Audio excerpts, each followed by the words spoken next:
Hello there, welcome to another Doctor Who review. So this time I'm not wearing a Doctor Who t-shirt because that is in the wash, I'm afraid. So I had to put me Captain America one on. This video was recommended by Jimmy Soldiers on the Doctor Who Facebook page, the Doctor Who family. Like the one where Thomas Stevens asked for me to review Remembrance of the Daleks. This one has asked me to do Silence in the Library. But as a little bonus for all of you, I'm going to be doing this one and The Forest of the Dead back to back review. So I've made a completely new title sort of sequence, and this time I've added every title sequence on the show in some way or form. So I'm going to put this on pause, add in the titles, and then get straight into it.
Welcome back. So this video I'm going to be talking about Silence in the Library and of course Forest of the Dead back to back. Now what can I tell you about these two fantastic episodes? These were written by Stephen Moffat. These are really good, actually. Really good. I absolutely love these. It's his last two episodes of Doctor Who he wrote before he took over as the whole showrunner for the Matt Smith and Peter Capaldi eras. He introduces River Song into this story and introduces us into a new villain that has gone and encountered two other Doctors in audio form. If I can get them to you. There we are. He's also the one that created the Fashion Arada that also have appeared against the 4th and the 8th Doctors in Big Finish. So that's just a little bit coming off topic. So how can I say this to you? So after the Doctor arrives in a abandoned library, after receiving a stress call on the psychic paper from no other than his future wife, River Song, after he receives the call, he goes to the library. And then halfway through walking around, they are warned to run from the shadows and to camp the shadows, because inside the shadows is the Fashion Arada. Yeah, the Fashion Arada. Oh dear. Now, I absolutely do love this two-parter. These two parts are a 10 out of 10. So where you have them like being all under attack and stuff from the Fashion Arada, and the way the swarm detaches itself onto a human, it's really clever, because first they kind of copied your shadow. Literally, they copy your shadow, and then the swarm eats you alive. And then when you think you're talking to that person, literally they start echoing and go, "Hey, who turned out the lights?" And they go, "No one, the light's on." He goes, "That's not really funny now, turn on the lights again." And then of course when the Doctor gets close, he goes, "Dave, can you hear me?" And it does that kind of weird kind of look.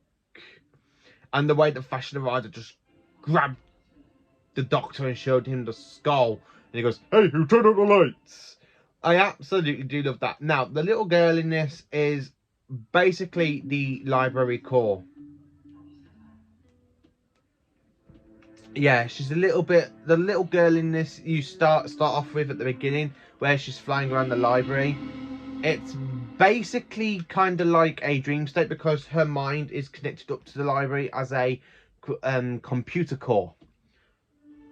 So you kind of have this lunatic side person who plays in the ITV comedy Michael Garvey in Benidorm. He's in this. Alex, what's her name? The one who plays River, Alex. She gives a really, really good performance. And I've just been attacked by the Fashionarada again. Oops. The one who plays River Song, Alex, I can't remember her last name for some reason. I can never do. She gives a whole kind of escalate who she is to the Doctor. I mean, I love it where she's like trying to talk to the Doctor about that she's from his future, and she whispers his name into his ear in Forest of the Dead. But anyway, this is my review on Forest of the Dead and Silence of the Library. So this is basically a two-parter. I just love this episode. The Fashionarada are really good villains. I mean, how can you stop something that can eat you alive, but you can't see it and you can't stop it? Now, normally, Fashionarada live in, like, forests and stuff, but because the books were chopped down from trees, the Fashionarada little eggs inside the books, they hatched inside the library, and basically the library became their forest. So towards the end of Silence in the Library, you have the Doctor transporting Donna onto the TARDIS, but she somehow echoes, screams, and vanishes. When the Doctor says, "That's funny, I should have received the message from Donna." And then he literally goes up to this statue, and you got Donna's face on the statue. She goes, "Donna Noble has left the library. Donna Noble has been saved." I just love how that creepy moment where you just have Donna like teleported for 1 minute, and then she like goes ah, and then she ends up in this statue thing, and then she ends up being put into the data court where with 4,000 something humans saved because of the little girl saving them from the Fashionarada. And making them like dream state where all the little children look exactly the same and everything. I just love how creepy this episode can get.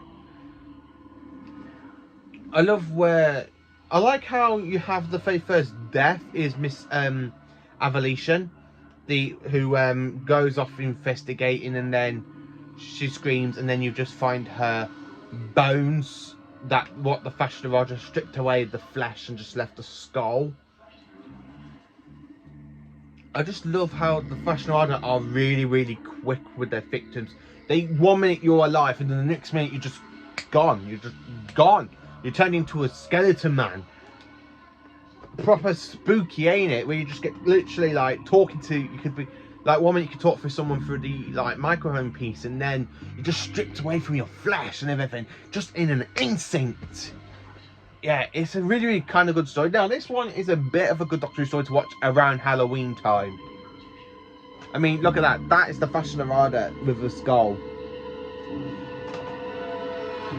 And the way you have the whole swarm in a suit going around attacking people. And I love where you got like the two crew members of River Song's expedition, where you got them to search for the Doctor, and the Doctor just goes out with the Sonic, and then he opens the secret door, and she like goes whoop, and then he's like crying, and he's like that climbing to safety from them.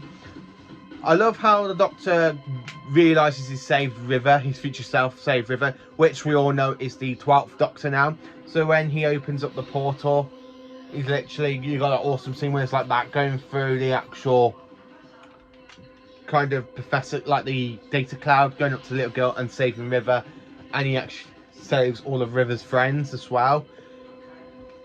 Or literally you could say that he'd saved her but backing her up into a library data core.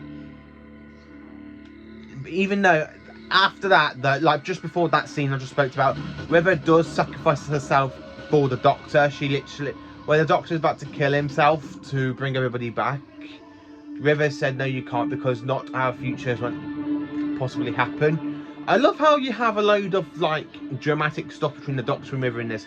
I mean, at this point, River knows so much about the Doctor, and then the Doctor in this incarnation doesn't know nothing about River. It must be really, really heartbreaking for her to know that the man she's married, the man she loves, knows absolutely nothing about her and who she is. Like, she doesn't even know that. Like, she doesn't even know that she's part of. Like, she's his wife from the future. It must be really heartbreaking for her. But there again, though, she has met in the Big Finish stuff, River Song, the 4th, 5th, 6th, and 7th Doctors, and the 8th Doctor. So she has met other past versions of the Doctor, as well as a future version of the Doctor, which is Peter Capaldi now, and the Matt Smith Doctors. So basically, she's met the 4th, 5th, 6th, 7th, 10th, 11th, and 12th Doctors in either audio or TV screen. Now, I just love how River sacrificed herself to save the Doctor's life. Now, like, it's like she knew that she was going to her death, because with the 12th Doctor giving her her sonic screwdriver on the Singing Towers of Drillium, I think it is. And then they spend like 24 years together. Now, that's coming a bit off topic. So, how do I rank Silence in the Library and Forest of the Dead? Both of these episodes are a 10 out of 10. They're really, really good kind of horror sort of stories. The way the swarm just takes over people's bodies and strip down the flesh and the eyeballs, and then you just have them like, what?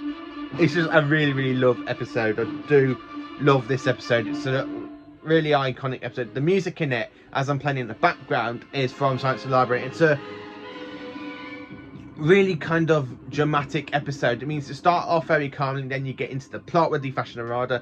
The Doctor thinks Donna's in the TARDIS, but she's not in the TARDIS because she's been saved, and then she gets turned into a statue, and then Donna Noble has left the library. Donna Noble has been saved, and you got literally some of the people of River's gang, like you got Proper Dave, Evolution, with some other people, I can't remember the names for the sake of me. And then you got them with the 10th Doctor. Now, the 10th Doctor looks at River like he doesn't know her, and that hurts River. You can actually see her reaction to that. So, this is my review on Silence in the Library and Forest of the Dead. Both of these two episodes are a 10 out of 10 because it's a really, really good two-parter. If you haven't watched these two episodes, and I do suggest watch them because they are just such a fantastic episode. I mean, I own Series 4 on the Vomune, the DVD box set, as you can tell. And, of course, where is it? There we are. The Blu-ray Steelbook. I just love the story. I love it more in the Blu-ray because in the Blu-ray the picture quality is a lot better and stuff.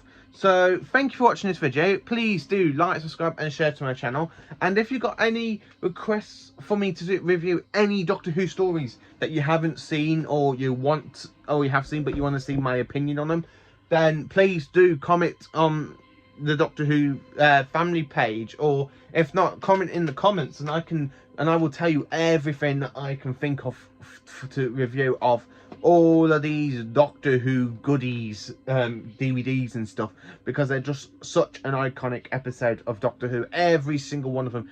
I'm afraid the sunlight, as you can tell in half of the camera, the sun's just coming through the window, so there's nothing I can do about that. Even though I've got the curtain closed, it's still coming through. Sorry about the camera and stuff. But if you have anything for like that you want me to review, just please request it in the comments, or find me on Facebook or anything. Just give me a request and I will do it. I mean, after I've done this one, I mean, I'm gonna do a review for my mate Zach, because he's asked me to review the 50th anniversary stuff with Adventure in Space and Time, the Name of the Doctor, Time of the Doctor, and Day of the Doctor. Now, I've already reviewed Day of the Doctor, so I don't really need to do that one again, because I have said how much I love that episode. So the next one will most probably be The Name of the Doctor or The Unearthly Child, The Adventure in Space and Time. So it's been one of them two. I've got a feeling I might do it in the way they were broadcast, so I might just do The Name of the Doctor, Night of the Doctor, then The Adventure in Space and Time, and then Time of the Doctor. So thank you for watching this video. Please do like, subscribe and share to my channel, and have a very good day.